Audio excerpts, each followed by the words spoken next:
The Yom Kippur War that occurred in 1973 was a scaled-down version of Blitzkrieg, and this war, which lasted for just over half a month, had a huge impact on the world's military affairs. Some of the battles are very valuable for study, such as the aerial combat between Israeli F-4 Phantom fighter jets and Egyptian Mi-8 helicopters. At that time, the Israeli military was equipped with advanced F-4 fighter jets, and one of the pre-war missions of these F-4s was to conduct battlefield patrols, especially in the disputed Sinai Peninsula.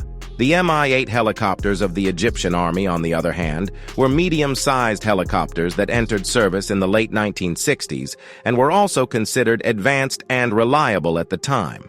The battle between these two types of aircraft was inevitable. In the early stages of the war, the Egyptian army, using the Mi-8 as transport, planned a special operations mission to transport commandos to attack Israeli airfields. This shows that the Egyptian army was also learning on the job while fighting. However, this time, Egypt seemed to have not learned the essence. On the first day of the war, October 6th, the Israeli F-4 unit received orders to intercept Egyptian Army Mi-8 helicopters at dusk.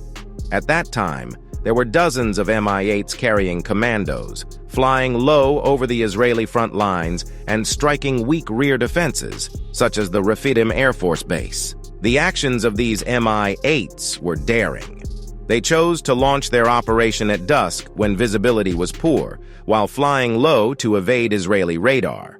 This tactic posed a significant threat to Israel, which had limited strategic depth, and it was a relatively new and innovative way of fighting. It was up to Israel to respond. It seemed that the Israeli ground-based air defense weapons were ineffective against the Mi-8. The only option was to deploy fighter jets.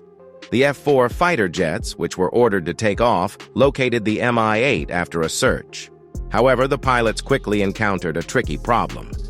They couldn't lock onto these slow, low-flying helicopters with their radar. After unsuccessful attempts to attack with air-to-air missiles, they switched to using their cannons. Using cannons to attack the low-flying Mi-8s tested the pilots' skills, but the Israeli F-4 unit succeeded. A post-battle analysis revealed that 27 Mi-8s participated in the Egyptian Army's helicopter operation in the Ras Sudar area. They were divided into two groups of 9 and 18 respectively and targeted different objectives. On the first day, Israeli fighter jets shot down 14 Mi-8s, including one that was severely damaged and flew away, which was also counted as a kill. The Egyptian Army's special operation was disrupted. During the battle, Closet 1 of the 107th Squadron achieved the feat of shooting down 5 Mi-8s. When engaging the 4th Mi-8, the aircraft had already been damaged by machine gun fire. The pilot of the F-4 flew over the top of the Mi-8 and then suddenly pulled up, igniting the afterburner.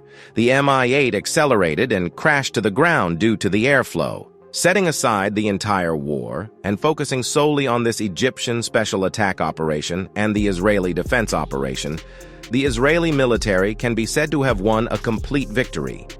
The Mi-8 helicopters were completely in a passive state, taking a beating. The reasons behind this are worth pondering. First, on the Egyptian side, their actions were not covert or sudden enough, allowing the Israeli military to deploy fighter jets for interception. The Egyptian army did not have other effective distraction actions, and the Israeli airfields were not completely destroyed. They still had the ability to launch and recover aircraft, and could still dispatch a portion of their fighters to intercept the Mi-8s during the intense battle.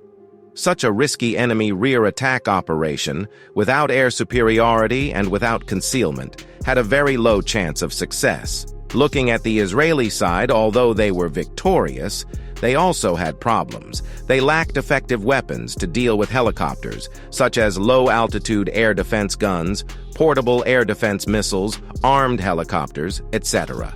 If they had not obtained advance information about the Mi-8 attack, the consequences could have been unimaginable. For example, at the Rephidim Air Force Base, there were only a few hundred ground personnel, and their ground combat capability was completely unable to handle a commando attack.